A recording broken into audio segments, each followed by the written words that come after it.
T G L K അദ്വാനിക്ക് ഇപ്പോൾ ഭാരതരത്ന കിട്ടി. അപ്പോൾ അദ്ദേഹത്തിൻ്റെ ഒരു രാഷ്ട്രീയ ചരിത്രം എന്ന് പറഞ്ഞാൽ സ്വാതന്ത്ര്യാനന്തരം ഏകദേശം 60-70 വർഷത്തിനകത്ത് നിൽക്കുന്ന ഒരു രാഷ്ട്രീയ ചരിത്രമുണ്ട് അദ്ദേഹത്തിന്. പക്ഷേ ഭാരതരത്ന കിട്ടിയപ്പോൾ അദ്ദേഹത്തെ പറ്റി പറയുന്നത് ഈ ബാബറി മസ്ജിദ് വിഷയവുമായിട്ട് ബന്ധപ്പെട്ടാണ് അദ്ദേഹത്തിന് ഭാരതരത്ന കൊടുത്തത്, പള്ളി വിളിച്ച ആൾക്ക് ഭാരതരത്ന കൊടുത്തു എന്നൊക്കെയാണ് ഒരു ആക്ഷേപങ്ങൾ ഉന്നയിക്കപ്പെടുന്നത്. എന്ത് തോന്നുന്നു അതിനെപ്പറ്റി? അല്ല, അങ്ങനെയൊക്കെ പറയാം.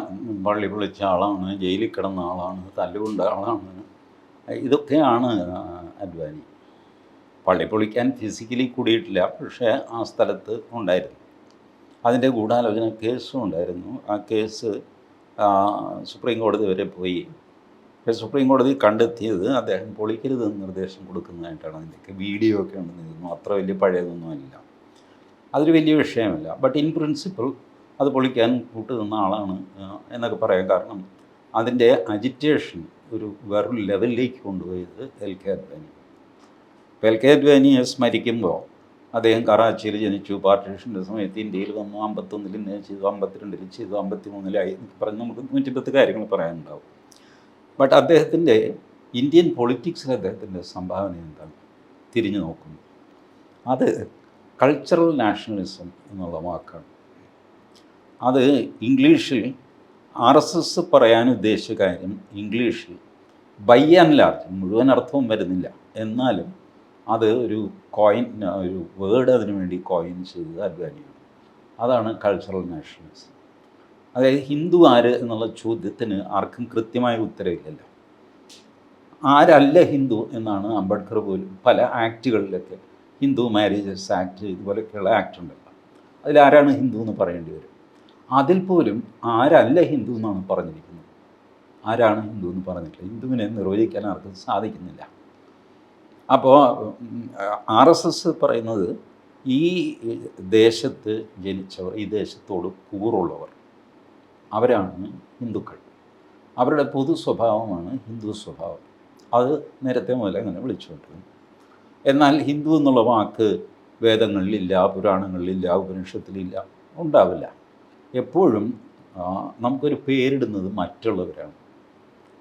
എൻ്റെ മോഹൻദാസ് എന്നുള്ള പേര് എനിക്ക് ആവശ്യമില്ല, അത് വായിജ്യത്തിനാണ് ആവശ്യം എന്നെ വിളിക്കാൻ. എനിക്ക് എൻ്റെ പേര് എന്തിനാണ്? എനിക്ക് ആവശ്യമില്ല. ഞാൻ വെറുതെ ഞാനെന്ന് പറഞ്ഞാൽ മതി. അപ്പോൾ എല്ലാവർക്കും പേരിടുന്നത് മറ്റുള്ളവരാണ്, ആരും സ്വയം പേരിടാറില്ല. ഇതുപോലെ ഹിന്ദുക്കൾക്ക് പേരിട്ടത് പേർഷ്യക്കാരാണ്, ചൈനക്കാരാണ്, ജപ്പാൻകാരാണെന്നൊക്കെ പറയുന്നു. ആരുമായിക്കോട്ടെ, അന്യരാണ് ഈ ജനതയ്ക്ക് പേരിട്ടത്. അതിൽ തെറ്റില്ല, അങ്ങനെയാണ് എല്ലായിടത്തും. മറ്റുള്ളവരാണ് പേരിടുന്നത്. അവനവൻ്റെ പേര് ആർക്കും ആവശ്യമില്ല, മറ്റുള്ളവർക്കാണ് പേരിൻ്റെ ആവശ്യം. അപ്പോൾ ഇതായിരുന്നു RSS പറയാൻ ഉദ്ദേശിച്ച കാര്യം. പക്ഷേ ഇത് RSSൻ്റെ ഒരു വർക്കിംഗ് സ്റ്റൈൽ കൊണ്ടും ഒരു പ്രശസ്തി പരാമുഖതയുണ്ടല്ലോ, മീഡിയയിൽ നിരന്തരം പ്രത്യക്ഷപ്പെടുക, അഭിപ്രായം പറയുക, ഇങ്ങനത്തെ ഒരു ക്യാരക്ടറല്ല സംഘടനയുടെ. അങ്ങനെ അത് കടന്നിരുന്നു. പക്ഷേ അതിന് ഒരു സോളിഡ് രൂപം കൊടുത്തത് എൽ കെ അദ്വാനിയാണ്, കൾച്ചറൽ നാഷണലിസം. ശരിക്കും പറഞ്ഞാൽ സാംസ്കാരിക ദേശീയത എന്നുള്ള വാക്കിൽ മുഴുവൻ ഹിന്ദുത്വം വരുന്നില്ല, എന്നാലും ഹിന്ദുത്വം ഏതെങ്കിലും ഒരു വാക്കിൽ മാക്സിമം ഉണ്ട് എന്ന് പറയണമെങ്കിൽ അത് സാംസ്കാരിക ദേശീയതയായിരിക്കും. ഇത് അദ്ദേഹം കോയിൻ ചെയ്ത് കഴിഞ്ഞിട്ട് ഇന്ത്യയിലെ മൊത്തം പൊളിറ്റിക്കൽ നറേറ്റീവ് മാറി. ഇപ്പം നമ്മൾ ഈ കാണുന്ന ഹിന്ദുത്വ ആൻറ്റി ഹിന്ദുത്വ ഡിബേറ്റിലേക്ക് മൊത്തം ഭാരതത്തെ കൊണ്ടുവന്നതിൻ്റെ മുൻനിരയിൽ നിന്ന ആൾ എൽ കെ അദ്വാനിയാണ്. അതാണ് അദ്ദേഹത്തിൻ്റെ സംഭാവന. അദ്ദേഹത്തിൻ്റെ ശത്രുക്കൾക്ക് വേണമെങ്കിൽ അദ്ദേഹത്തെ ശപിക്കാം, ഈ മനുഷ്യൻ്റെ ഈ കോടാലി കൊണ്ടാണ് ഞങ്ങൾ വിഷമിക്കുന്നത് എന്ന് പറയാം. അതങ്ങനെയാണല്ലോ എപ്പോഴും. നമ്മൾ സത്യസന്ധമായും സമർത്ഥമായും ഒരു കാര്യം പൊതുജനമധ്യത്തിൽ കൊണ്ടുവരുമ്പോൾ നമ്മുടെ ശത്രുവിനെ സമയത്തോളം അതൊരു കീറാമുട്ടിയാണ്. ഈ കണ്ഠകോടാലി കൊണ്ടുവന്നിട്ടല്ലോ ഇയാൾ എന്ന് പറഞ്ഞ് പ്രാഗ്. ഇങ്ങനെ ശത്രുപക്ഷത്തെ ഒരുപാട് പേരുടെ പ്രാക്ക് വാങ്ങിയെന്നുള്ളതും അദ്വാനിയുടെ സംഭാവനയാണ്. അത് ഏറ്റവും വലിയ ഫൈറ്ററുണ്ടല്ലോ, അയാൾക്ക് ഏറ്റവും അധികം ശത്രുക്കളും ഉണ്ടാകും. ഏറ്റവും അധികം മേത്ത് എണ്ണയും വെണ്ണയും ഓയിലും ഒക്കെ പുരട്ടി നടക്കുന്നവൻ എല്ലാവർക്കും പ്രിയപ്പെട്ടവൻ, എല്ലാ സ്ഥലത്തും സ്ലിപ്പായി ഇങ്ങനെ പോയിക്കൊണ്ടിരിക്കും. അദ്വാനി അങ്ങനെ സ്ലിപ്പാകാൻ ഉദ്ദേശിച്ച ആളല്ല. അദ്ദേഹം എതിരാളികളെ നേരിട്ട് നിന്ന് എതിർക്കാൻ ആഗ്രഹിച്ചു. തനിക്ക് പറയാനുള്ള കാര്യങ്ങൾ വിതൗട്ട് മിൻസിങ് വേർഡ്സും പോളിഷ് ചെയ്ത് പറയുക, ഇതൊന്നും അഡ്വാനിക്കില്ല. അദ്ദേഹം പറഞ്ഞതാണ്. അതുകൊണ്ട് തന്നെ അദ്ദേഹത്തിൻ്റെ വാക്കുകൾക്ക് എല്ലാവരും കാതോർത്തിരിക്കുകയും ചെയ്തു. കാരണം ഈ ആളിന് ലൂസ് സ്റ്റോക്കില്ല. എങ്ങനെയുണ്ട്, എന്തൊക്കെയുണ്ട് പരിപാടി എന്ന് പറഞ്ഞ് വളർത്താനുണ്ട്, അതില്ല. അതില്ലാത്ത ആൾക്കാർ അപൂർവമാണ്. അമിത്ഷാ അതുപോലത്തെ ഒരാളാണ്. ഞാൻ നോക്കുമ്പോൾ അഡ്വാനി ലൈനിൽ BJPയിൽ കറക്റ്റായിട്ട് ഫിറ്റ് ചെയ്യുന്ന ആൾ നരേന്ദ്രമോദി പോലുമല്ല, അമിത്ഷായാണ്. ടു ദ ബിസിനസ് സംസാരിക്കുക, വെറുതെ വർത്താനം പറയാതിരിക്കുക, ഈ ഒരു ക്വാളിറ്റി. അപ്പോൾ ഈ മൊത്തം രാജ്യത്തിൻ്റെ നരേറ്റീവ് മാറ്റുന്നതിൽ നിർണായകമായ പങ്ക് വഹിച്ച മനുഷ്യൻ LK അദ്വാനിയാണ്. അതാണ് അദ്ദേഹത്തിൻ്റെ സംഭാവന. ഇത് അദ്ദേഹം സാധിച്ചത് 1990 അദ്ദേഹത്തിൻ്റെ വിഖ്യാതമായ രഥയാത്രയിലാണ്. ഈ രഥയാത്രയുടെ ഇടയ്ക്കുള്ളൊരു പ്രസംഗത്തിലാണ് ആദ്യമായിട്ട് അദ്ദേഹം കൾച്ചറൽ നാഷണലിസം എന്നുള്ള വാക്ക് ഉപയോഗിക്കുന്നത്. അതിനുശേഷം അത് ശ്രദ്ധിക്കപ്പെട്ടത് മറ്റ് പല പ്രസംഗങ്ങളിലും ലോക്സഭാ ഡിബേറ്റിലും ഒക്കെയാണ് ചർച്ച ചെയ്യപ്പെട്ടത്. എന്നാലും ആദ്യം ഇൻട്രൊഡ്യൂസ് ചെയ്യുന്നത് ഈ രഥയാത്രയുടെ സമയത്താണ്. രഥയാത്ര അന്ന് ആകെ ദൂരദർശൻ മാത്രമേ ഉള്ളൂ. ദൂരദർശൻ അല്പം ഒന്ന് കാണിക്കും, പിന്നെ വിടും, ബാക്കി വാർത്തകളും ഒക്കെ കാണിക്കണം. അപ്പോൾ പക്ഷേ ഈ രഥയാത്ര ത്രൂ ഔട്ട് കവർ ചെയ്തത് അന്ന് ഇന്ത്യ ടുഡേയാണ്.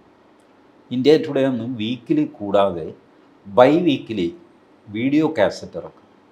വീഡിയോ കാസറ്റ് എന്ന് പറഞ്ഞാൽ കറുത്ത അങ്ങനത്തെ കാസറ്റ്, അതിന് VCR ഉണ്ട്, VCP വീഡിയോ കാസറ്റ് പ്ലെയർ, അതിനകത്തിട്ട് ഒക്കെയാണ് അത് കാണേണ്ടത്. ഒരു കോംപ്ലിക്കേറ്റഡ് പരിപാടി. പക്ഷേ ഇതിവർ ബൈ വീക്കിലി ഇറക്കിക്കൊണ്ടിരുന്നു ഇന്ത്യ ടുഡേ. അതിൽ almost every moment of Rathyatra cover ചെയ്തിരുന്നു. ഞാനതൊന്ന് കാണുന്നുണ്ടായിരുന്നു. കേരളത്തിൽ ആ കാസറ്റ് അധികം ഒന്നും കിട്ടില്ല, പലരും പല സ്ഥലത്തും തടഞ്ഞു വയ്ക്കും. ഗുജറാത്തിലുള്ള എൻ്റെ ഒരു സുഹൃത്ത് ഇടയ്ക്കിടയ്ക്ക് കേരളത്തിൽ വരും, മാസത്തിലൊരിക്കൽ വരും. അയാളിത് ഇടയ്ക്ക് ഇറങ്ങിയ അത്രയും കളക്ഷൻസ് എനിക്ക് കൊണ്ടുവന്ന് തരും. എനിക്ക് ഇതില്ല, ഇതൊക്കെ വളരെ കോസ്റ്റ്ലി എക്യുപ്മെൻ്റാണ് VCR VCP എന്നൊക്കെ പറയും. അയാളുടെ വീട്ടിൽ ഞാൻ പോയിട്ട് ഇതിരുന്ന് കാണും, സൂക്ഷിക്കാനായിട്ട് അയാൾ എന്നെ ഏൽപ്പിക്കും. പിന്നീട് അത് പൂപ്പലൊക്കെ പിടിച്ച് നാശമായിപ്പോയി.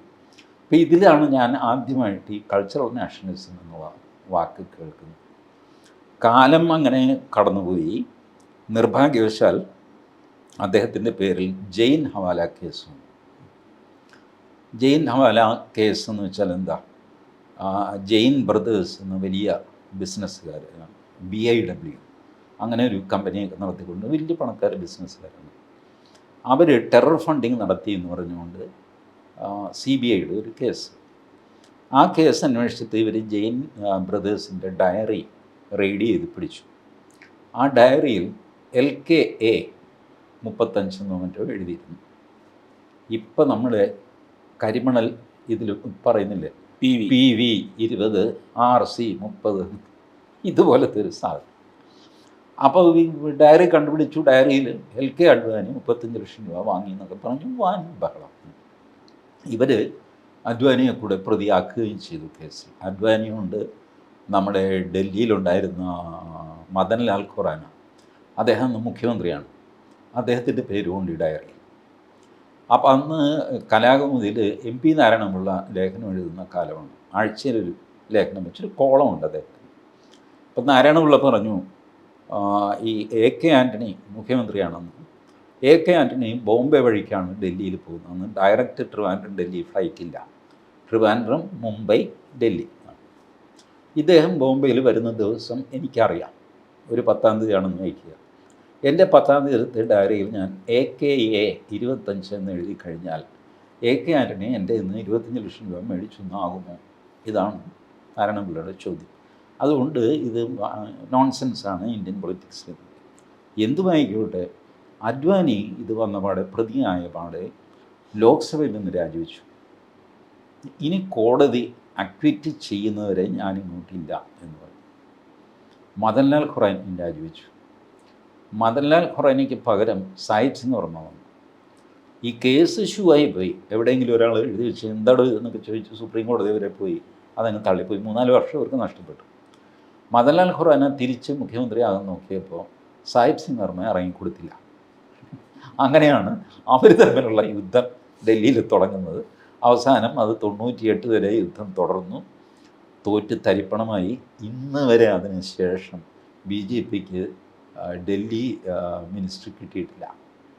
ഡൽഹിക്ക് വലിയ സംസ്ഥാന പദവി ഇല്ലെങ്കിലും ഒരു സംസ്ഥാനമാണല്ലോ, തലസ്ഥാനം അടങ്ങുന്ന സംസ്ഥാനമാണ് ഡൽഹി. ഇതും കൊണ്ട് കോൺഗ്രസ് പോയി. കോൺഗ്രസിൽ നിന്ന് തട്ടിപ്പറിച്ച് കേജ്രിവാൾ കൊണ്ടുപോയി. ബി ജെ പിക്ക് കിട്ടിയിട്ടില്ല. ബി ജെ പിക്ക് മുനിസിപ്പൽ കോർപ്പറേഷൻ കിട്ടും, 7 ലോക്സഭാ സീറ്റും കിട്ടും, പക്ഷേ നിയമസഭ കിട്ടില്ല. ഇതാണ് ഇവർ തമ്മിലുള്ള വഴക്കിൻ്റെ പരിണതഫലം. ഇപ്പോഴും ബി ജെ പി അനുഭവിക്കുകയാണ്. അതൊരു സൈഡ് സ്റ്റോറി ഇരിക്കട്ടെ. അദ്വാനി പക്ഷേ തിരിച്ച് രാജ്യസഭയിൽ വന്നു, ലോക്സഭയിൽ വന്നു, പലതവണ ജയിച്ചു, ഇങ്ങനെയൊക്കെ സംഭവിച്ചു. തോൽവി എന്താണെന്ന് ആ മനുഷ്യൻ അറിഞ്ഞിട്ടില്ല. തോറ്റത് എനിക്ക് തോന്നുന്നു 84-ൽ മറ്റോ നടന്ന തെരഞ്ഞെടുപ്പിലാണ് തോറ്റതെന്ന് തോന്നുന്നു. അതല്ലാതെ അദ്ദേഹം തോറ്റിട്ടേ ഇല്ല. അങ്ങനെ ഒരു ഇംപെക്കബിൾ പാർലമെൻ്ററി ക്രെഡൻഷ്യൽസ് ഉള്ള മനുഷ്യനാണ്. പാർലമെൻ്ററിൽ ഇദ്ദേഹം എണീറ്റ് നിന്ന് കഴിഞ്ഞാൽ ഈ ബഹളം വെച്ച് തോൽപ്പിക്കുന്ന ആൾക്കാരൊക്കെ ഉണ്ടല്ലോ, അവരൊക്കെ അടങ്ങും. ഇവിടുത്തെ കുറേ ഹൂളിഗൻസ് ഉണ്ട്, നമ്മുടെ TN പ്രതാപൻ, IB ഈഡൻ, പിന്നെ ഇടതുപക്ഷത്തെ കുറേ മീശക്കാർ, ഇവരൊക്കെ അവിടെ നിരന്തരം ഇരുന്ന് കൂവുന്നതല്ല, വേറെ ഒന്നും ചെയ്യുന്നില്ല. ആ വീഡിയോ കണ്ടു കഴിഞ്ഞാൽ നമുക്ക് വിഷമം തോന്നും. ഇതിനും മാത്രം ഇപ്പോൾ TN പ്രതാപനൊക്കെ പറയുന്നില്ല, മോദിക്കെതിരെ വിരൽ ചൂണ്ടി വിരൽ ചൂണ്ടി ഇതെന്താ ഇത്ര വലിയ മഹത്വത്തിനകത്ത്? ഒന്നാമത് ഈ മനുഷ്യനൊക്കെ ഇരിക്കുന്നതിൻ്റെ പുറകിലത്തെ നിരയിലാണ്. അവിടെ ഇരുന്നുകൊണ്ട് വിരലല്ല, ആൾ മൊത്തത്തിൽ അങ്ങോട്ട് എണീറ്റ് നിന്ന് കഴിഞ്ഞാൽ പോലും ആരും മൈൻഡ് ചെയ്യില്ല. അപ്പോൾ എന്നാലും TN പ്രതാപൻ്റെ വലിയൊരു അച്ചീവ്മെൻ്റായിട്ട് മോഡിയുടെ നേർക്ക് വിരൽ ചൂണ്ടി എന്ന് പറഞ്ഞു. അപ്പോൾ അങ്ങനത്തെ ടീമൊക്കെ ഇദ്ദേഹം എണീറ്റ് നിന്ന് കഴിഞ്ഞാൽ സൈലൻ്റ് ആവും. കാരണം ഇദ്ദേഹം അനാവശ്യമായിട്ട് ആരെയും പരിഹസിക്കില്ല, അടിക്കടി എന്നുള്ള മട്ടിൽ സംസാരിക്കില്ല. അദ്വാനിക്കെതിരെ ഘോരം ഒരാൾ പ്രസംഗിച്ചു, ആ പ്രസംഗത്തിൽ കണ്ടൻറ് ഇല്ലെങ്കിൽ അദ്വാനി അതേപ്പറ്റി പരാമർശിക്കുകയില്ല. പിന്നീട് പത്രക്കാർ ചോദിച്ചു, അങ്ങനെ ഇത്രയൊക്കെ നിലവിളിച്ച്, ശരി, നിലവിളിച്ചതിൻ്റെ കണ്ടൻറ് എന്താ? ഇങ്ങനെ എന്ന് പറഞ്ഞ് പ്രസംഗിച്ചു പോകുന്നത് ഞാനും കേട്ടു. അതിനകത്ത് കണ്ടൻറ് ഒന്നും ഇല്ലല്ലോ. അദ്വാനി കൊളരാത്തവനാണ്, വാജ്പേയി മോശക്കാരനാണ്, ഇങ്ങനെയൊക്കെ പറഞ്ഞു. ഇതിപ്പോൾ അങ്ങേരുടെ അഭിപ്രായം മാത്രമാണ്. ഞാനതിനെ എതിർക്കേണ്ട കാര്യമൊന്നുമില്ല. ഞാൻ എതിർത്താൽ അത് മാറാനും പോകുന്നില്ല. അതുകൊണ്ട് ഞാൻ മിണ്ടിയില്ല. ഇതാണ് അദ്വാനിയുടെ. ഈ കൊടുക്കേണ്ടവർക്ക് മാത്രമേ അദ്ദേഹം മറുപടി കൊടുക്കുകയുള്ളൂ. അതുകൊണ്ട് അദ്ദേഹത്തെ കളിയാക്കാനും പിടിക്കാനും ഒന്നും ആരും മുതിരയില്ല. വളരെ സീരിയസ് ആണ് ആൾ. അതേസമയം വളരെ സമർത്ഥനുമാണ്. ഈ ഇന്ത്യൻ പൊളിറ്റിക്സിൽ ഈ മാറ്റം കൊണ്ടുവന്നതിൻ്റെ ഒരു പ്രധാനപ്പെട്ട തൂണ് അദ്വാനി തന്നെയാണ്. ഇതിന് കാരണം മറ്റുള്ളവരൊക്കെ ഇല്ലേ, വാജ്പേയി ഇല്ലേ, എന്താ മോശമാണോ, ഇങ്ങനെയൊക്കെ ചോദ്യം വരാം. അങ്ങനെയല്ല, അതിൻ്റെ നമ്പർ 1 അദ്വാനിയാണ്. കാരണം ഹിമാചൽ പ്രദേശിലെ പാലൻപൂർ സമ്മേളനം 1989 അന്നാണ് ഈ രാമജന്മഭൂമി BJP ഏറ്റെടുക്കണോ വേണ്ടേ എന്നുള്ള ചർച്ച വരുന്നത്. 84-ൽ വിശ്വ ഹിന്ദു പരിഷത്ത് ഇത് ഏറ്റെടുത്തു. ആദ്യത്തെ പ്രകടനം അശോക് സിംഗാൾ അങ്ങോട്ട് നയിക്കുമ്പോൾ 500 പേരേ ഉള്ളൂ കൂട്ടത്തിൽ. അടിച്ച് വശകേടാക്കി കളഞ്ഞു. അശോക് സിംഗാളിൻ്റെ തലപൊട്ടി. അശോക് സിംഗാൾ ഇങ്ങനെ പൊത്തിപ്പിടിച്ച് നിൽക്കുന്ന ഫോട്ടോ അത് പിന്നീടുള്ള ലാത്തിചാർജിലാണ്. ആദ്യത്തെ ഫോട്ടോ വന്നിട്ടേ ഇല്ല പത്രത്തിൽ. 500 പേരുടെ പ്രകടനം എന്ന് പറഞ്ഞാൽ എന്താ നിസ്സാരം. ആരും ഉണ്ടായിരുന്നില്ല അദ്ദേഹത്തിൻ്റെ കൂടെ, 500 പേരേ ഉണ്ടായിരുന്നു. തല്ലും കൊണ്ട് 4 പാട് ഓടിക്കൂടാ, അതെന്ത് ചെയ്യും? അത് അവിടെ നിന്നാണ് ആ മനുഷ്യൻ ഇന്ത്യ മൊത്തം സഞ്ചരിച്ച് ആൾക്കാരെ സംഘടിപ്പിച്ച് എറണാകുളത്തൊക്കെ വന്നിരുന്നു. 1990-ലോ മറ്റോ വന്നിരുന്നു അശോക് സിംഗാൾ. അപ്പോഴത്തേക്കും നമ്മുടെ ടൗൺ ഹാളൊക്കെ ജാം പാക്ഡായി, ടിക്കറ്റ് വെച്ച് നടത്താൻ പരിപാടി. ആ രീതിയിലായി അശോക് സിംഗാളിൻ്റെ പോപ്പുലാരിറ്റി. ഇത് സംഭവം 89-ആയി. 89 ആയി കഴിഞ്ഞപ്പോൾ BJPയിൽ ഇതുപോലെ സമാന മനസ്കരുണ്ടല്ലോ, വിശ്വ ഹിന്ദു പരിഷത്തിലും BJPയിലും എല്ലാം സംഘപരിവാറാണല്ലോ. ഇപ്പോൾ BJP ഇത് ഏറ്റെടുക്കണം, അവരെ സഹായിക്കണം, അവരെ ഇങ്ങനെ ഒറ്റയ്ക്ക് തലയോളം വിടുന്നത് ശരിയല്ല എന്നൊരു അഭിപ്രായമാണ്. അപ്പോൾ അത് ചർച്ച ചെയ്തു പാലൻപൂർ സമ്മേളനത്തിൽ. അത് എല്ലാവരെയും കൺവിൻസ് ചെയ്തു. കാരണം കൗണ്ടർ പോയിൻ്റ് ഇത്രയേ ഉള്ളൂ, ഒരു പൊളിറ്റിക്കൽ പാർട്ടി ഒരു റിലീജിയസ് ഇഷ്യൂവിൽ പങ്കെടുക്കാം. അപ്പോൾ അദ്വാനി, മുരളി മനോഹർ ജോഷി തുടങ്ങിയവർ പറഞ്ഞത് ഇത് റിലീജിയസ് ഇഷ്യൂ അല്ല, ഇതൊരു നാഷണൽ ഇഷ്യൂ ആണ്, അതുകൊണ്ട് നമ്മൾ പങ്കെടുക്കണം. അതേസമയം വാജ്പേയിയുടെ അഭിപ്രായം നേരെ തിരിച്ചായിരുന്നു. നമ്മളത് ചെയ്യരുത്, അത് നമ്മൾ നാഷണൽ ഇഷ്യൂ എന്ന് ക്ലെയിം ചെയ്യുകയുള്ളൂ, പക്ഷേ മറ്റുള്ളവർ അതിനെ റിലീജിയസ് ഇഷ്യൂ ആയിട്ട് വ്യാഖ്യാനിക്കും. അത് ന്യായീകരിക്കാൻ നമ്മൾ ബുദ്ധിമുട്ടും, അനാവശ്യമായ എനർജിയൊക്കെ നമ്മൾ പോകും. BJPയുടെ പ്രവർത്തകർ വിശ്വ ഹിന്ദു പരിഷത്തിൻ്റെ കൂടെ പോകുന്ന പോട്ടെ, അവർ തടസ്സപ്പെടുത്തുകയൊന്നും വേണ്ട. നമുക്ക് പ്രമേയം വേണമെങ്കിൽ പാസ്സാക്കാം ഇതിന് അനുകൂലമായിട്ട്. ബട്ട് ഡയറക്റ്റ്ലി ഒരു പൊളിറ്റിക്കൽ പാർട്ടി ഇൻ്റർഫിയർ ചെയ്ത് കഴിഞ്ഞാൽ ഇനി എന്നെ ഭവിഷ്യത്തുണ്ടാകും. അപ്പോൾ ആ ഭവിഷ്യത്തിന് എന്ത് ചെയ്യും എന്നുള്ളത് ആലോചിച്ചു. കാരണം പറയുന്നത് അടൽജിയാണ്, നിസ്സാരക്കാരനല്ല. അപ്പോൾ ആ ലീക്കേജ് എല്ലാം പ്ലഗ് ചെയ്തു. അപ്പോൾ അടൽജിക്ക് സാറ്റിസ്ഫൈഡായി. അടൽജി സമ്മതിക്കാതെ ബി ജെ പിക്ക് ഒരു പോളിസി കൊണ്ടുപോകാൻ പറ്റില്ല. കാര്യം ജനാധിപത്യം അത് ഇതൊക്കെ പറയുമെങ്കിലും അടൽജിയെ പോലെ ഇത്ര വലിയൊരു വ്യക്തിയെ ബുൾഡോസ് ചെയ്തുകൊണ്ട് ഭൂരിപക്ഷം ഉണ്ട് എന്നൊക്കെ പറഞ്ഞുകൊണ്ട് ബുൾഡോസ് ചെയ്യുന്ന കമ്മ്യൂണിസ്റ്റ് പാർട്ടിയുടെ പരിപാടിയൊന്നുമില്ല. അതൊന്നും ബി ജെ പിയിൽ നടക്കുമൊന്നുമില്ല. നിങ്ങൾ ചെറുതാവാം വലുതാവാം, പക്ഷേ നിങ്ങളെ കൂടെ കൺവിൻസ് ചെയ്ത് ശരിയാക്കിയിട്ട് എന്താ നിങ്ങളുടെ സംശയം, അതിന് ഇങ്ങനെ ഒരു പരിഹാരമുണ്ട്, എന്നാൽ പിന്നെ ശരി, ഇങ്ങനെ എല്ലാവരെയും ചേർത്താണ് ഇവർ പോകുന്നത്. അതാണ് അവരുടെ സക്സസിൻ്റെ രഹസ്യവും. അപ്പോൾ ഡിസെൻറ്റ് എന്ന് പറഞ്ഞാൽ അംഗീകരിക്കുന്ന ഒരു പാർട്ടിയാണ് ബി ജെ പി. ഡിസെൻറ്റ് എന്ന് പറഞ്ഞു കഴിഞ്ഞാൽ വ്യത്യസ്ത അഭിപ്രായം, അത് ആർക്കും ഉണ്ടാവാമല്ലോ. അപ്പോൾ അയാളെ കൂടെ കൂട്ടുണ്ട്. അല്ലാതെ ഡിസെൻറ്റ് ചെയ്ത് അവൻ കുലം കുത്തിയാണ് അവനെ പാർട്ടിയിൽ നിന്ന് പുറത്ത് കളയും. ഇത് കമ്മ്യൂണിസ്റ്റ് ഏർപ്പാടാണ്. അതിപ്പോൾ എല്ലാ പാർട്ടികളും, കേരളത്തിലെ എല്ലാ പാർട്ടിക്കും അത് പടർന്നു പിടിച്ചിട്ടുണ്ട്. പരസ്യ പ്രസ്താവന പാടില്ല, നേതൃത്വത്തിനെ വിമർശിച്ചുകൂടാ, ഉൾപാർട്ടി ജനാധിപത്യം, പാർട്ടി തീരുമാനം. എന്ത് പാർട്ടി തീരുമാനം? മനുഷ്യരില്ലേ തീരുമാനിക്കുന്നു. പാർട്ടി എന്ന് പറഞ്ഞൊരു സാധനമുണ്ട്.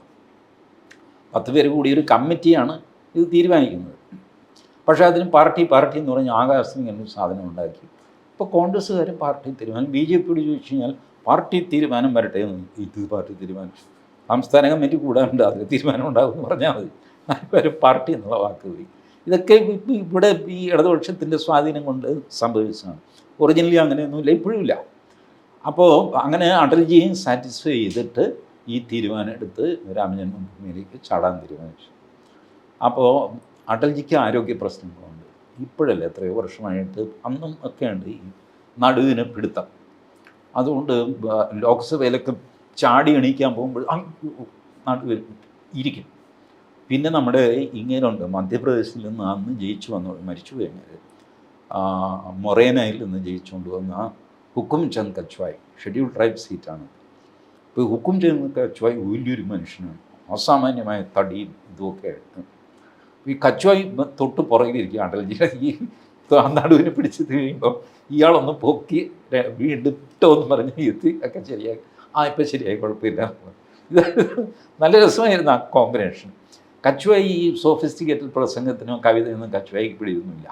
പക്ഷേ ഇതുപോലെ ഈ അടിപിടി കേസൊക്കെ വന്നു കഴിഞ്ഞാൽ അടൽജിയെ രക്ഷിക്കുക. ലോക്സഭയിൽ പലപ്പോഴും ഉന്തും തള്ളമൊക്കെ വരുമല്ലോ. അപ്പോൾ അടൽജിയെ രക്ഷിക്കുക. അടൽജിയെ ആരെങ്കിലും ഇൻസൾട്ട് ചെയ്ത് കഴിഞ്ഞാൽ ഇങ്ങനെ കൈതർത്ത് കയറ്റി അങ്ങോട്ട് അടൽജി ഇതിനെ പറയും ഇരിയടാ അവിടെ നിന്ന്. എന്നിട്ട് അടൽജി പിരിച്ചു. അതായിരുന്നു ഹുക്കും ചന്ദ് കച്വായ്. ഇവരൊക്കെ പണ്ട് മുതലേ ജനസംഘത്തിൽ ജയിച്ചു വന്നു. ഈ ആൾക്കാർ പറയുന്നത് ഇതൊക്കെ ഫോർവേഡ് കാസ്റ്റിൻ്റെ സവർണ ഫാസിസ്റ്റ്. എന്ത് സവർണ ഫാസിസ്റ്റ്? ഹുക്കും ചന്ദ് കച്വായ് എത്ര മരിക്കുന്നവരെ മൊറേന ജില്ലയിൽ നിന്ന് ജയിച്ചുകൊണ്ട് വന്നിരുന്നു. മൊറേന നിയോജകമണ്ഡലം തീരെഴുതി കൊടുത്ത പോലെയാണ്, ഷെഡ്യൂൾ ട്രൈബാണ്. അപ്പോൾ ഇങ്ങനെ അടൽജിക്ക് ആരോഗ്യ പ്രശ്നങ്ങളുണ്ട്. ഇത് നമുക്ക് രഥയാത്ര പ്ലാൻ ചെയ്ത് പ്രമോദ് മഹാജനും ഈ ഗോവിന്ദാചാര്യയാണ്. നരേന്ദ്രമോദിക്ക് വലിയ റോളൊന്നും അന്ന് രഥയാത്രയിലുണ്ടായിരുന്നില്ല. He was not so big. ഇവരെക്കാളൊക്കെ ജൂനിയറാണ്. ഉണ്ട് കേട്ടോ, ഇല്ലാതില്ല, ബട്ട് ജൂനിയർ. ഇതിൻ്റെ മൈക്രോ പ്ലാനിങ്ങിലൊന്നും മോദിയില്ല. ഇവരാണ് ഇതിൻ്റെ കംപ്ലീറ്റ് റൂട്ട് തീരുമാനിച്ചിട്ട്. എന്ന് വെച്ചാൽ 10,000-3,200 കിലോമീറ്ററിനുണ്ട്. ചില്ലറ കളിയാണ്. ഒരു ടൊയോട്ട വാൻ കൺവെർട്ട് ചെയ്തിട്ട് അതിനകത്ത് തന്നെ കിടന്നുറങ്ങുക, അതിനകത്ത് തന്നെ ഭക്ഷണം, ഇതൊക്കെ ഇപ്പോഴത്തെ മറ്റേ നമ്മുടെ രാഹുൽ ഗാന്ധിയുടെ പോലെ കാരവൻ എന്നുള്ള ഏർപ്പാടൊന്നും അന്ന് സങ്കല്പിച്ചിട്ട് പോലുമില്ല. അപ്പോൾ ഉള്ള സൗകര്യത്തിൽ കഴിയുക ഇതാണ്. അപ്പോൾ അതിനുള്ള ആരോഗ്യമുള്ള മനുഷ്യൻ അഡ്വാനിറ്റിയാണ്. അഡ്വാനിറ്റി കണ്ടിട്ടുണ്ട്. ഇപ്പോൾ ഈ ഏജിൽ പോലും ഒരു ദിവസം ഒരു തുമ്മലുമായിട്ട് All India Institute of Medical സയൻസിൽ പോയി അല്ലെങ്കിൽ അഡ്മിറ്റ് ചെയ്തെന്ന് കേട്ടിട്ടുണ്ടോ? ഇല്ല. ആ കാര്യത്തിൽ ഇവർ അഡ്വാനിജിയാണെങ്കിലും നരേന്ദ്രമോദിയാണെങ്കിലും കമ്പയറബിൾസാണ്. ഒറ്റ ദിവസം ഇപ്പോൾ 2001 മുതൽ ഗുജറാത്ത് മുഖ്യമന്ത്രി ആയത് മുതൽ ഇപ്പോൾ പ്രധാനമന്ത്രിയായി ഇത്രയും വർഷമായിട്ട് ഒരു ദിവസം ഒരു half day all India Institute of Medical സയൻസിൽ പ്രധാനമന്ത്രി അസ്വസ്ഥത തോന്നി അഡ്മിറ്റ് ചെയ്തു എന്ന് പറഞ്ഞ് വാർത്തയുണ്ടോ? ഇല്ല. ഇവിടുത്തെ കൊമ്പന്മാർ എത്ര തവണ മയോ ക്ലിനിക്കിൽ പോകുന്ന അമേരിക്കയിൽ, നമ്മുടെ പിണറായി വിജയൻ അടക്കം. So take care of your health, because that is what is basically needed. നിങ്ങൾക്ക് എന്ത് ധർമ്മം നിർവഹിക്കണമെങ്കിലും കാളിദാസൻ പറഞ്ഞ പോലെ ശരീരമാദ്യം ഖലു ധർമ്മ സാധനം. ധർമ്മം നിർവഹിക്കാനുള്ള സാധനം ഇതാണ്. ഇത് പോയി കഴിഞ്ഞാൽ പിന്നെ തന്നെ എന്തിനു കൊള്ളാം വാചകം അടിക്കാനോ കട്ടിൽ കിടന്നിട്ട്. അപ്പോൾ ഇത് ശരിക്കറിയാവുന്നവരാണ് അഡ്വാനിയാണെങ്കിലും നരേന്ദ്രമോദി ആണെങ്കിലും. അഡ്വാനിജി അത്രയും ദിവസം യാത്ര ചെയ്ത് സമസ്തിപൂരിൽ എത്തി. ഇദ്ദേഹം യു പിയിലേക്ക് കയറും, പിന്നെ അയോധ്യയിൽ വരും. അവിടെ വെച്ച് കരസേവ നടത്തി ഈ യാത്ര അവസാനിപ്പിക്കും. ഇതാണ്. ഇതിനിടയ്ക്ക് വി പി സിംഗ് അയാളുടെ ഒരു അൾട്ടിമേറ്റ് മിസ്റ്റേക്ക് കാണിച്ചു. ലാലു യാദവിനെ വിളിച്ച് പറഞ്ഞു, എടോ താൻ ബീഹാറിൽ വെച്ച് അഡ്വാനിയെ അറസ്റ്റ് ചെയ്യണം, രഥയാത്ര സ്റ്റോപ്പ് ചെയ്യണം. അതല്ലെങ്കിൽ മുലായം സിംഗ് യാദവ് അറസ്റ്റ് ചെയ്യും. ഈ മുലായം സിംഗ് യാദവും വി പി സിംഗും യു പിക്കാരാണ്. ഇയാൾ രാജകുടുംബത്തിലെയാണ്. വി പി സിംഗ് രാജാ സാഹിബ് എന്നാണ് അയാളെ വിളിക്കുന്നത്. യു പിയിലെ പഴയ രാജാവ്. മുലായം സിംഗ് ആണെങ്കിൽ ഗുസ്തിയുടെ ശരിക്കും ഗുസ്തിക്കാരനായിരുന്നു മുലായം സിംഗ്. ഇവർ തമ്മിൽ ഈ നാഴിക്കുള്ളിൽ നാഴി കയറിയില്ല എന്നൊക്കെ പറയുന്ന പോലത്തെ ഒരു പ്രശ്നമുണ്ട്. അപ്പോൾ അതെല്ലാവർക്കും അറിയാം. അതുകൊണ്ട് ഇടയ്ക്കിടയ്ക്ക് മുലായം സിംഗ് ഒന്ന് കൊടയും, വി പി സിംഗ് ഒന്ന് തെറിക്കും, ഇങ്ങനെയൊക്കെ. ലാലുവിന് ആ പ്രശ്നമില്ല. ലാലു ബീഹാറിലാണല്ലോ. അതുകൊണ്ട് വി പി സിംഗിനൊരു ത്രെറ്റല്ല. അപ്പോൾ വി പി സിംഗ് പറഞ്ഞു, ലാലു താൻ അറസ്റ്റ് ചെയ്യുക, അല്ലെങ്കിൽ അവനെ അറസ്റ്റ് ചെയ്യും. അറസ്റ്റ് ചെയ്താൽ ഇതിൻ്റെ ക്രെഡിറ്റ് അവന് പോകും. കംപ്ലീറ്റ് മുസ്ലിം വോട്ട് അവൻ അടിച്ചു മാറ്റും. ഓ, അത് ശരി, എന്നാൽ പിന്നെ ഞാൻ ഇപ്പോൾ അറസ്റ്റ് ചെയ്യാം. ഇപ്പം ചെയ്യരുത്, ഞാൻ പറയണ കേൾക്ക്. രാത്രി ഒരു 2 മണിക്ക് ചെയ്യണം. പത്രങ്ങളിൽ വരരുത്.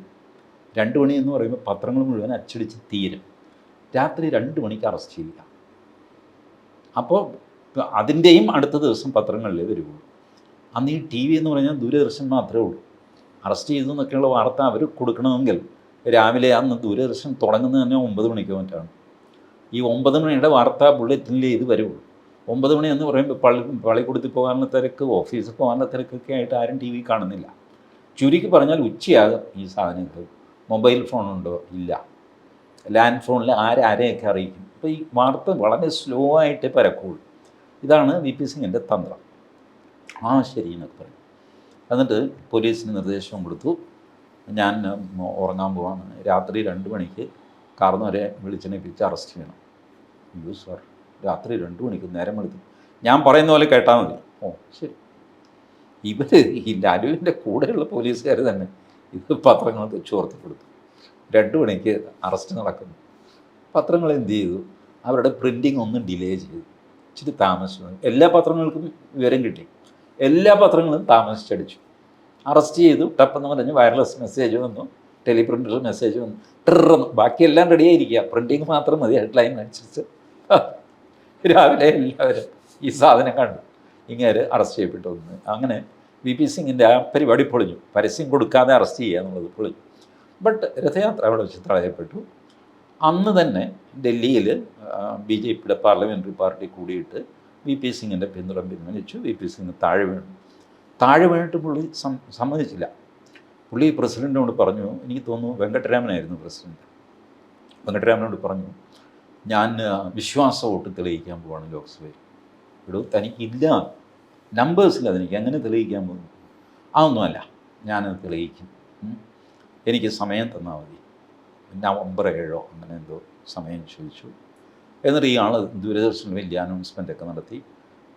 എനിക്ക് ഭൂരിപക്ഷം ഉണ്ടോ ഇല്ലെന്ന് എനിക്ക് അറിഞ്ഞുകൂടാ, പക്ഷേ ആരെവിടെ നിൽക്കുന്നു എന്ന് തീരുമാനിക്കാനായിട്ട് ഞാനിത് ചെയ്യുകയാണെന്ന് പറഞ്ഞ് വലിയ ഡീക്കൊക്കെ അടിച്ചു. ആരെവിടെ നിൽക്കുക, കുറേ ബഹളമൊക്കെ നടന്നു. അവസാനം രാജിവെക്കേണ്ടി വന്നു. ഇത്രയേ ഉള്ളൂ. അത് നേരത്തെ ചെയ്താൽ മതിയായിരുന്നു. അങ്ങനെ വി പി സിംഗ് താഴെ വീണു. അഡ്വാനി ജയിൽ മോചിതനായി. അന്ന് 1990 ഒക്ടോബർ 30 കരസേവ നടന്നു. ലാത്തി ചാർജ്, വെടിവെപ്പൊക്കെ ഉണ്ടായി. അന്ന് രാമലക്ഷ്മണന്മാരെ പോലെയായിരുന്നു അദ്വാനിയും വാജ്പേയിയും എന്ന് പറഞ്ഞിട്ടുണ്ട്. അതുപോലെ അന്ന് കേട്ടൊരു കാര്യം, വാജ്പേയി ഒരു മിതഭാഷിയും അദ്വാനി ഒരു കടുത്ത തീരുമാനങ്ങൾ എടുക്കുന്ന ആളും എന്നായിരുന്നു കേട്ടിരുന്നത്. ഒപ്പം തന്നെ പറയുന്നുണ്ടായിരുന്നു, എന്നാൽ നേരെ തിരിച്ചാണ്, വാജ്പേയിയാണ് യഥാർത്ഥത്തിൽ കടുത്ത തീരുമാനങ്ങൾ എടുക്കുന്ന ആൾ, അദ്വാനിയാണ് കുറച്ച് ഭേദം എന്നും ഒന്ന് പറഞ്ഞിരുന്നു. സത്യത്തിൽ ഇവർ രണ്ടും എങ്ങനെയായിരുന്നു? ഒരേപോലെ ആയിരുന്നു. അത് അവർ ഈ ഇക്വേഷൻ പത്രക്കാരുണ്ടാക്കിയപ്പോൾ സമർത്ഥമായിട്ട് ഇത് 2 പേരും കളിക്കുകയും ചെയ്തു. ഒരു BJP 80-ലാണല്ലോ സ്ഥാപിക്കുന്നത്. 80 മുതൽ 84 വരെയുള്ള പ്രസംഗങ്ങൾ എടുത്തു നോക്കുക. വാജ്പേയിയാണ് അതിതീവ്ര ഹിന്ദുത്വം പറയുകയും പ്രവർത്തിക്കുകയൊക്കെ ചെയ്യുന്ന ആൾ. 84 കഴിഞ്ഞപ്പോൾ വാജ്പേയി സ്വയം മാറിയിട്ട് ഇനി ചേട്ടനെ അയക്കുമെന്ന് പറഞ്ഞ് അദ്വാനിയെ മുന്നിൽ 84 to 89 അദ്വാനിയാണ് ഭീകരൻ. 89 മാത്രമല്ല, 92 വരെയൊക്കെ പോയത്. 92-ൽ എഗെയിൻ ഇവർ ചേഞ്ച് ഓവർ നടത്തി. അദ്വാനി ഇതിൻ്റെ ഈ കൾച്ചറൽ നാഷണലിസം ഒക്കെ ഇറക്കിയിട്ട് അതിനൊരു താത്വികമായ ബാക്ക്ഗ്രൗണ്ട് കൊടുക്കുക, ഇതൊക്കെയാണ് അദ്വാനി ചെയ്തുകൊണ്ടിരുന്നത്. ഫിയറി സ്പീക്കറായിട്ട് വീണ്ടും അടൽജി കയറി വന്നു. ഇതിനിടയ്ക്ക് വെച്ചാണ്, ഇതിൻ്റെ പിനാക്കളിലാണ് അദ്വാനിയുടെ അനൗൺസ്മെൻറ്റ് വരുന്നത്, ഞങ്ങളുടെ അടുത്ത പ്രധാനമന്ത്രി സ്ഥാനാർത്ഥി വാജ്പേയിയാണ്. അത് വാജ്പേയിക്ക് ഇഷ്ടപ്പെട്ടില്ല. വാജ്പേയി പറഞ്ഞു, കാര്യമൊക്കെ ശരി, ആരോടും ചോദിക്കാതെ താൻ ഈ അനൗൺസ് ചെയ്യേണ്ട കാര്യം എന്താ? അപ്പോൾ അദ്വാനി പറഞ്ഞു, ഞാൻ കുറേ കാലമായി ഈ തിളക്കം മാറിയും മറിഞ്ഞും വരുന്നുണ്ടല്ലോ. അപ്പോൾ ആളുകൾ പറഞ്ഞു തുടങ്ങി അദ്വാനിയാണ് അടുത്ത പ്രധാനമന്ത്രി. രഥയാത്രയും സംഗതിയൊക്കെ കഴിഞ്ഞിങ്ങനെ നിൽക്കുന്നു. അയോധ്യയിൽ ആ സമയത്ത് പൊളിക്കുന്ന സമയത്തുണ്ടായിരുന്നു. അപ്പോൾ പ്രോമിനൻറ്റ് പൊളിറ്റീഷ്യൻ എന്ന് പറയുന്നത് അദ്വാനിയാണ്.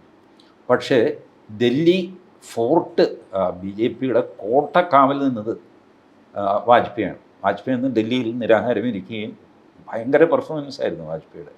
ബട്ട് ഈ ഫിസിക്കൽ ആക്ട് നടന്ന അയോധ്യയാണ്. അതുകൊണ്ട് എല്ലാവരും അയോധ്യയിലേക്ക് ശ്രദ്ധിച്ചു. അദ്വാനിക്ക് പ്രോമിനൻസ് കിട്ടി. അപ്പോൾ അദ്വാനി പറഞ്ഞു, ഇലസ്ട്രേറ്റഡ് വീക്കിലി അന്ന് ആദ്യം അശോക് സിംഗാൾ പ്രധാനമന്ത്രിയാകും എന്നൊക്കെ പറഞ്ഞിട്ട് അവരൊരു സ്റ്റോറി ചെയ്തു. അത് കഴിഞ്ഞിട്ട് അദ്വാനിയുടെ പേരിൽ ചെയ്തു. പല പത്രങ്ങളുമൊക്കെ എഴുതാൻ തുടങ്ങി. അപ്പോൾ അദ്വാനി പറഞ്ഞു, അത് ശരിയല്ല എന്ന് എനിക്ക് തോന്നി. അത് once for all, I want to kill the issue. ഞാൻ ചേട്ടനോട് ചോദിച്ചാൽ ചേട്ടൻ സമ്മതിക്കുമായിരുന്നു എന്ന് പറയാൻ. പുള്ളി പറഞ്ഞു, ഞാൻ പറയില്ല. പാർട്ടിയിൽ ചോദിച്ചു കഴിഞ്ഞാൽ പാർട്ടി പറയും, തെരഞ്ഞെടുപ്പ് കഴിഞ്ഞ് പാർലമെൻ്ററി പാർട്ടി കൂടി. എനിക്കും അറിയാം ഇങ്ങനെയൊക്കെയാണ് ചെയ്യേണ്ടത്, പ്രധാനമന്ത്രിയെ തീരുമാനിക്കേണ്ടത്. പക്ഷേ അപ്പോഴത്തേക്ക് ഞാൻ ചീത്തയാവും, ഞാൻ വില്ലനാവും. അത് മാത്രമല്ല, നിങ്ങളെല്ലാവരും കൂടെ പറയും അദ്വാനി പ്രധാനമന്ത്രി എന്ന് പറയും. അത് ഹൃദയം തകർക്കുന്നൊരു പ്രൊപ്പോസിഷനാണ്. ചേട്ടനുള്ളപ്പോൾ ഞാനാവുന്ന പ്രശ്നമില്ല. ഇങ്ങനെ പറഞ്ഞിട്ട് പബ്ലിക്കായിട്ട് പുള്ളി അനൗൺസ് ചെയ്തു. ഏകപക്ഷീയമായിട്ട് ചെയ്ത ഏക കാര്യം അദ്വാനിയുടെ ഇതാണ്, ആരോടും ആലോചിക്കാതെ. ബാക്കി ഭക്ഷണം കഴിക്കുന്ന പോലും അടൽജിയോട് ചോദിച്ചിട്ടേ ചെയ്യുള്ളൂ. അടൽജി അത് വേണ്ട, ഇന്ന് നോൺ വെജിറ്റേറിയൻ മതി എന്ന് പറയാം. നോക്കാം. ഓഫ് കോഴ്സ് അദ്വാനി വെജിറ്റേറിയൻ ആണെന്ന് എനിക്ക് തോന്നുന്നു. അടൽജി അങ്ങനെയൊന്നുമല്ല, നോൺ വെജിറ്റേറിയൻ. അപ്പോൾ അങ്ങനെയായിരുന്നു അവർ തമ്മിലുള്ള റിലേഷൻ. ഒരിക്കൽ അത് അദ്വാനി തെറ്റിച്ചു. അത് അടൽജിയെ പ്രധാനമന്ത്രിയാക്കാൻ വേണ്ടിയിട്ടാണ് തെറ്റിച്ചത്. ആ ടേൺ തെറ്റി ഞാൻ മുന്നോട്ട് വരരുത്. അത് കഴിഞ്ഞിട്ട് പലതവണ 2004-ലും ഒക്കെ പലതവണ അദ്വാനിജിയാണ് പ്രധാനമന്ത്രി സ്ഥാനാർത്ഥി എന്ന് ഉയർത്തി കാണിച്ചെങ്കിലും നിർഭാഗ്യവശാൽ ഈ പബ്ലിക് ഇലക്ഷനിൽ തോറ്റുപോയി. പിന്നെ എന്ത് ചെയ്യാൻ പറ്റും? ബൈ ദ ടൈം 2013 ആയിക്കഴിഞ്ഞപ്പോൾ പുതിയ കുതിര നരേന്ദ്രമോദി എവിടുന്നോ അങ്ങ് വന്നിട്ട് നാഷണൽ ഇതിലേക്ക്. അപ്പോൾ അന്ന് ആൾക്കാർ പറഞ്ഞു, ഗുജറാത്തിൽ അയാളുടെ നമ്പറൊക്കെ നടക്കുന്നുണ്ടോ, പ്രധാനമന്ത്രി നടക്കുന്നില്ലെന്ന്. അതിനുള്ള കഴിവൊന്നുമില്ല. ഗുജറാത്തിൽ കിടന്ന് സർക്കുന്ന കളിക്കുക, അതൊക്കെ അതുപോലെയാണോ ഇന്ത്യ ഭരിക്കുക എന്നൊക്കെ പറഞ്ഞു. ഇപ്പം ആരാ ഭരിക്കുന്നത്? ഇപ്പം ഈ പറഞ്ഞ അപ്പോൾ ഇന്ത്യയും ഭരിക്കാൻ പറ്റുമെന്ന് മോദി കാണിച്ചു കൊടുത്തു. അതാണ് മോദിയുടെ ഈ അദ്വാനിജിയുടെയും അടൽജിയുടെയും കാലം കഴിഞ്ഞാൽ ആര് എന്നുള്ളൊരു ചോദ്യത്തിൽ അന്ന് വിഷമിച്ചവരുടെ കൂട്ടത്തിൽ ഞാനും ഉണ്ടായിരുന്നു. ഇതൊക്കെ പോയി കഴിഞ്ഞാൽ ഇപ്പം എന്താ ചെയ്യുക? കഷ്ടം. അടുത്ത ആളാരാ? പിന്നെ മിന്നൽ പോലെയാണ് അടുത്ത ആൾ. ജിന്ന കേസ് എന്തായിരുന്നു? അന്ന് കുറച്ചൊരു പ്രശ്നങ്ങളും ഒക്കെ ഉണ്ടായിരുന്നു. പാർട്ടിയും തന്നെ എതിരുണ്ടായിരുന്നു. അദ്വാനിയുടെ ഒരു വളരെ എതിരഭിപ്രായങ്ങൾ ഉയർന്നു വരികയും ഒരു വിഷമത്തിൻ്റെ ഒരു അന്തരീക്ഷത്തിലേക്ക് പോയതുമാണ്. അതെ, അദ്വാനിയോട് ചെയ്ത വലിയൊരു അന്യായമായി പോയി. കട്ടസ്രാജ് എന്ന് പറഞ്ഞൊരു ക്ഷേത്രമുണ്ട് ലാഹോറിലെങ്ങാണ്, ലാഹോറിന് അടുത്തോ മറ്റാണ്. അപ്പോൾ പാകിസ്ഥാനിൽ അന്ന് വിസിറ്റ് ചെയ്തപ്പോൾ അദ്വാനിജി കട്ടസ്രാജ് ക്ഷേത്രത്തിലും പോയി. പാകിസ്ഥാനിൽ അവശേഷിച്ച കുറേ ക്ഷേത്രങ്ങൾ ഇപ്പോഴും ഉണ്ട് കേട്ടോ. അവശേഷിച്ച ഹിന്ദുക്കൾ അവരുടെ അവശേഷിക്കുന്ന ക്ഷേത്രങ്ങളുമുണ്ട്. അതിൽ അതെന്തോ പുതുക്കി പണിയുകയൊക്കെ ചെയ്തു.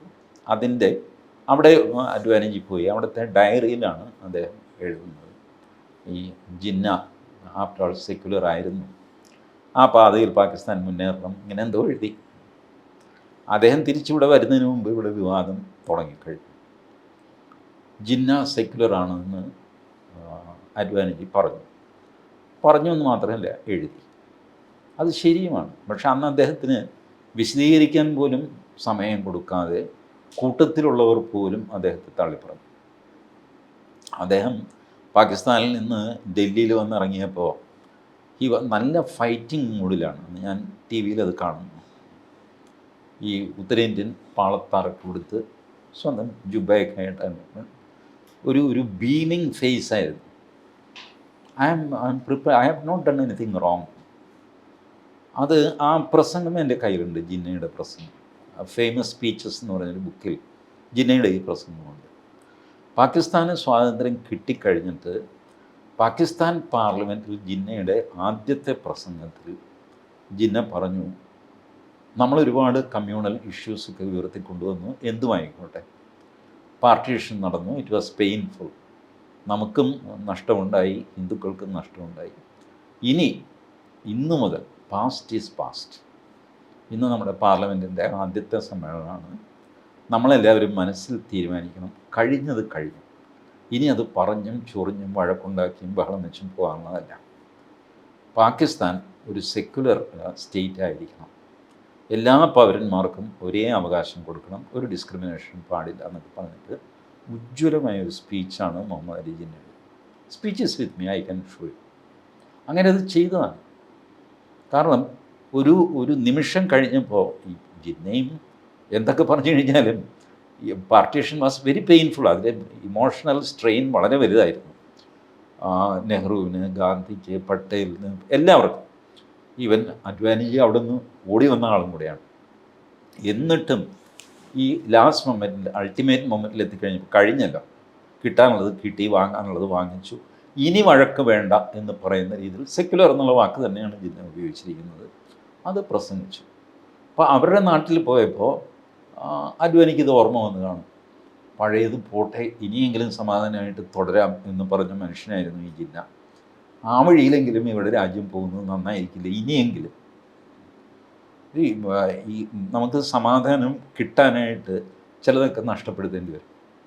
നഷ്ടപ്പെടുത്തിയത് മുഴുവൻ തിരിച്ചു കിട്ടിയാൽ മാത്രമേ സമാധാനമാകുള്ളൂ എന്ന് പറഞ്ഞാൽ ജീവിതത്തിൽ സമാധാനം ഉണ്ടാവില്ല. കാരണം നഷ്ടപ്പെട്ട പലതും തിരിച്ച് കിട്ടാത്തതാണ്, എന്നേക്കുമായിട്ട് പോയതാണ്. ഇതൊക്കെ എല്ലാ മനുഷ്യർക്കും അറിയാം, നമ്മളെപ്പോലുള്ള സാധാരണക്കാർക്ക് വരെ അറിയാം. അത് മനസ്സിൽ വെച്ചുകൊണ്ടായിരിക്കണം അദ്ദേഹം അത് എഴുതിയതിൽ സാങ്കേതികമായിട്ട് തെറ്റില്ല, ധാർമ്മികമായിട്ട് തെറ്റില്ല. പക്ഷേ അതിനു മുമ്പേ പത്രക്കാരും ടി വിക്കാരും ഒക്കെ തുടങ്ങിയ ബഹളത്തിന് പിന്നാലെ എല്ലാവരും പോയി, കൂടെയുള്ളവർ പോയി. അദ്ദേഹം വല്ലാത്ത കുഴപ്പത്തിലായി. ആ ഡിസംബറിലോ മറ്റുമാണ് അദ്ദേഹം ആദ്യം പാർട്ടി പ്രസിഡന്റ് സ്ഥാനവും രാജിവെച്ചു, പിന്നെ രാജി പിൻവലിപ്പിച്ചു, പിന്നെ വീണ്ടും 2 മാസം കഴിഞ്ഞപ്പോൾ വീണ്ടും രാജിവെച്ചു. രാജ്നാഥ് സിംഗ് പ്രസിഡൻ്റായി. അത് അദ്ദേഹത്തെ വളരെ മുറിപ്പെടുത്തിയ കാര്യമാണ്. അദ്ദേഹം പറഞ്ഞു, ഞാൻ രാഷ്ട്രീയക്കാരൊക്കെ പറയുന്നത് എൻ്റെ കൂടെയുള്ളവർ അവരും രാഷ്ട്രീയക്കാരാണ്, എനിക്ക് മനസ്സിലാവും, they are using there turn and opportunity what ever. അദ്ദേഹം പറഞ്ഞു, സന്യാസി സമൂഹം എനിക്കെതിരെ സംസാരിച്ചപ്പോൾ ഞാൻ ആകെ വിഷമിച്ചു പോയി. കാരണം രാമജന്മഭൂമി കാലം മുതൽ എനിക്ക് വളരെ ക്ലോസ്ലി അറിയാവുന്ന സന്യാസിമാർ ഒരു ഫോൺ ചെയ്ത് എന്നോട് എന്താണോ ഈ സംഭവം എന്ന് ചോദിക്കാതെ പരസ്യ പ്രസ്താവന ഇറക്കിക്കളയും. പരസ്യ പ്രസ്താവന ഇറക്കിക്കഴിഞ്ഞാൽ പിന്നെ ഞാൻ പോയി കൺവിൻസ് ചെയ്തിട്ട് എന്ത് കാര്യം, ഞാൻ എൻ്റെ മിനിഞ്ഞാന്നത്തെ പ്രസ്താവന തെറ്റാണെന്ന് പറഞ്ഞ് വീണ്ടും പ്രസ്താവന ഇറക്കാനാണ്. അപ്പോൾ അദ്ദേഹത്തിൻ്റെ ക്രെഡിബിലിറ്റി പോകും. അങ്ങനെ ആരും ചെയ്യില്ല. ഞാൻ കൺവിൻസ് ചെയ്താൽ തന്നെ അവർ പറയും, ശരി നോക്കട്ടെ, നമുക്ക് എന്തെങ്കിലും ചെയ്ത് പരിഹരിക്കാം, ഇങ്ങനെയൊക്കെയല്ലേ പറയുള്ളൂ. So I kept quiet. But I was very much pain by the attitude of sanyasis. Others are politicians, I can understand their situation. വലിയൊരു ഇൻജസ്റ്റിസ് ആയിരുന്നു അദ്ദേഹത്തോട് ചെയ്തത്. 2013 നരേന്ദ്രമോദി പ്രധാനമന്ത്രി പദത്തിലേക്ക് നരേന്ദ്രമോദിയുടെ പേര് വരണം എന്ന ഒരു ക്യാമ്പയിൻ നടന്നു. വളരെ ശക്തമായ ക്യാമ്പയിനായിരുന്നു. അപ്പോൾ അത് അഡ്വാനിയും കാണുന്നുണ്ട്. അദ്ദേഹത്തിന് ആരോഗ്യത്തിന് കുഴപ്പമൊന്നുമില്ല. 2004 പോയി, 2009 പോയി. 2014 rightfully in the fitness of things Advaniji തന്നെയാണ് പ്രധാനമന്ത്രി സ്ഥാനത്തേക്ക് വരേണ്ടിയിരുന്നത്. ബട്ട് ഈ പൊളിറ്റിക്സ് ഇങ്ങനെ തിരിഞ്ഞു പറഞ്ഞു വരികയല്ലേ. അദ്ദേഹത്തെക്കാൾ ബെറ്റർ കാൻഡിഡേറ്റാണ് മോദി എന്നുള്ള ഇംപ്രഷൻ പാർട്ടിക്കുള്ളിൽ തന്നെ ഒരുപാട് പേർക്കുണ്ടായി. അദ്ദേഹം അത് സെൻസ് ചെയ്തു. അപ്പോൾ ഇതിനിടയ്ക്ക് നടന്നതാണോ ഇല്ലയോ എന്ന് എനിക്ക് അറിഞ്ഞുകൂടാ. ഡൽഹിയുടെ ഇടനാഴികളിൽ കേട്ട കഥയാണ്. കഥ പക്ഷേ അത് സംഭവിക്കാൻ സാധ്യതയുള്ള കഥയാണ്. ഇത്തരം കാര്യങ്ങൾ വരുമ്പോൾ RSSനെ കൺസൾട്ട് ചെയ്യുമല്ലോ ആൾക്കാർ. അപ്പോൾ RSS എന്ത് ചെയ്യും? RSS ഒരു 4 പ്രചാരകന്മാരെ ഗുജറാത്തിലേക്ക് വിട്ടു, ഷോർട്ട് വിസിറ്റ്. പെട്ടെന്ന് പോയി ഹൂയിസുവിനെ കണ്ടിട്ട് ബറോഡ, അഹമ്മദാബാദ്, കാലോൾ ഇതുപോലെയൊക്കെയുള്ള സ്ഥലങ്ങളിൽ പോയിട്ട് ഫീഡ്ബാക്ക് എടുത്തിട്ട് തരണം. ഇവർ പോയി തിരിച്ചു വന്ന് റിപ്പോർട്ടിൽ ഇവരെഴുതി, നരേന്ദ്രമോദി അങ്കുഷ്ഠനെ പോലെയാണ്. അങ്കുഷ്ഠൻ എന്ന് വെച്ചാൽ ഈ തള്ളവിരലിൻ്റെ അത്രയും വലിപ്പമുള്ളവൻ. അങ്കുഷ്ഠൻ എന്ന് പറഞ്ഞൊരു മായാവി മഹാഭാരതത്തിലുണ്ട്. ഈ മായാവിയുടെ പ്രത്യേകത എന്താണെന്ന് വെച്ചാൽ അയാളെ എന്തെങ്കിലും ചീത്ത പറയുകയോ ഉപദ്രവിക്കുകയോ ചെയ്തു കഴിഞ്ഞാൽ അയാൾ വലിപ്പം കൂടും, വല്ലാതെ കൂടും. അയാളോട് സ്നേഹമായിട്ട് പെരുമാറിക്കഴിഞ്ഞാൽ അയാളുടെ വലിപ്പം കുറയും. അപ്പോൾ ഈ ശ്രീകൃഷ്ണൻ്റെ പാടം, ഈ പാടത്തിന് രാത്രി കാവൽ കിടക്കണം. അപ്പോൾ ശ്രീകൃഷ്ണൻ, ബലരാമൻ, സാത്യകി 3 പേരും കൂടെ, 3 പേര് സഹോദരന്മാരാണല്ലോ, രാത്രി ഷിഫ്റ്റ് വെച്ച് കാവൽ കിടക്കണം. നീ ഉറങ്ങിക്കോ, നിങ്ങൾ 2 ഉറങ്ങിക്കോ, ഞാൻ നോക്കാം, പിന്നെ ഞങ്ങൾ 2 ഉറങ്ങും, നീ നോക്കുക, ഇങ്ങനെ ഷിഫ്റ്റ്. അപ്പോൾ ഇവർ ഷിഫ്റ്റിൽ അവിടെ ആദ്യം ബലരാമനാണ് പോയത്. ബലരാമൻ പോയപ്പോൾ ഈ അങ്കുഷ്ഠൻ എന്ന മായാവി വന്നിട്ട് ബലരാമനെ വെല്ലുവിളിച്ചു. ആരാ നീ? എന്താണ് ഇവിടെ രാത്രി കിടന്ന് കറങ്ങുന്നത്? ആരാ നീ? ബലരാമൻ ഇതിലും വെല്ലുവിളിച്ചു. അയാൾ കയറി അങ്ങ് തട്ടിക്കയറി കഴിയുമ്പോൾ ഇവൻ വലുതായി, തട്ടിക്കയറും തോറും ഇവൻ വലുതായി, ഒറ്റ ഇടി വെച്ച് കൊടുത്തു. അപ്പം ഇവൻ വീണ്ടും വലുതായി. അവസാനം ഇവൻ ബലരാമനെ എടുത്ത് അലക്കി നാശമാക്കി. അപ്പോഴത്തേക്ക് ബലരാമൻ പറഞ്ഞു, എൻ്റെ ഷിഫ്റ്റ് കഴിഞ്ഞ് ഉറങ്ങാൻ നേരം എന്നെ ഇവിടെ എൻ്റെ അനിയനും ചേട്ടനും ആരാന്ന് വെച്ചാൽ വരും, അവരുമായിട്ട് ഡീൽ ചെയ്തു വിട്ടു. അപ്പോൾ അടുത്തത് സാത്വികി ചെന്നു. സാത്വികയ്ക്കും ഇതുപോലെ സംഭവിച്ചു. സാത്വികയും വലിയ അടികാരനാണ്, പക്ഷേ ഇവൻ്റെ അടിക്കും തോറും വലുതാകുക. എന്ത് ചെയ്യും? തെറി പറഞ്ഞാൽ അവൻ വലുതാകും. സാത്വികയും തിരിച്ചു വന്നു. ബലരാമൻ എണീപ്പിച്ചു. ശ്രീകൃഷ്ണനോട് പറഞ്ഞു, എടാ നീ സൂക്ഷിക്കണം, ഇങ്ങനൊരു കക്ഷി അവിടെ കണ്ടു, വലിയ പ്രശ്നമാണ്. അപ്പോൾ കൃഷ്ണൻ പറഞ്ഞു, ഒരുപാട് തല കിട്ടിയല്ലോടാ. എന്താ നമ്മുടെ ഈ മമ്മൂട്ടി വേറൊരു ആരാണ് അവന് ഒന്നും നിരങ്ങിയല്ല എന്ന് ചോദിക്കുന്നത് പോലീസുകാർ. അപ്പോൾ അതുപോലത്തെ ഒന്നും നിരങ്ങിയിട്ടുണ്ടല്ലോ ചേട്ടാ. ശരി, ഞാൻ നോക്കട്ടെ എന്ന് പറഞ്ഞ് പോയി. അപ്പോൾ ശ്രീകൃഷ്ണൻ ഇതൊക്കെ അറിയാം, ഇവനാണ് ഇവൻ, ആരുടെ വീര എന്നൊക്കെ പറഞ്ഞിട്ട് അവിടെ ബഹളം വെച്ച് കഴിഞ്ഞപ്പോൾ ശ്രീകൃഷ്ണൻ പതുക്കെ ഒന്ന് ചിരിച്ചു. ഇവൻ ചെറുതായി, എന്തൊക്കെയുണ്ട് വിശേഷം ചോദിച്ചു, വീണ്ടും ചെറുതായി. ഇങ്ങനെ ആയി വീണ്ടും അങ്കുഷ്ഠനായി. ഇവനെ ഉത്തരീയത്തിൻ്റെ അറ്റത്ത് കെട്ടിക്കൊണ്ട് ശ്രീകൃഷ്ണൻ തിരിച്ചു വന്നു. അപ്പോഴത്തേക്ക് നേരം എടുത്തു. ഇതല്ലേ കക്ഷി? ഇവൻ തന്നെ, ഇവനാണ് ഈ പ്രശ്നം മുഴുവൻ ഉണ്ടാക്കിയത്. അപ്പോൾ ശ്രീകൃഷ്ണൻ പറഞ്ഞു, അവനെ ഹാൻഡിൽ ചെയ്യണം. ഈ കഥ പറഞ്ഞു. നൗ ബാക്കി പറയേണ്ട കാര്യമില്ല. അപ്പോൾ അവർ പറഞ്ഞു, നരേന്ദ്രമോദി അങ്കുഷ്ഠനാണ്, വേണ്ടത് ചെയ്തു. ഇതാണ് റിപ്പോർട്ട്.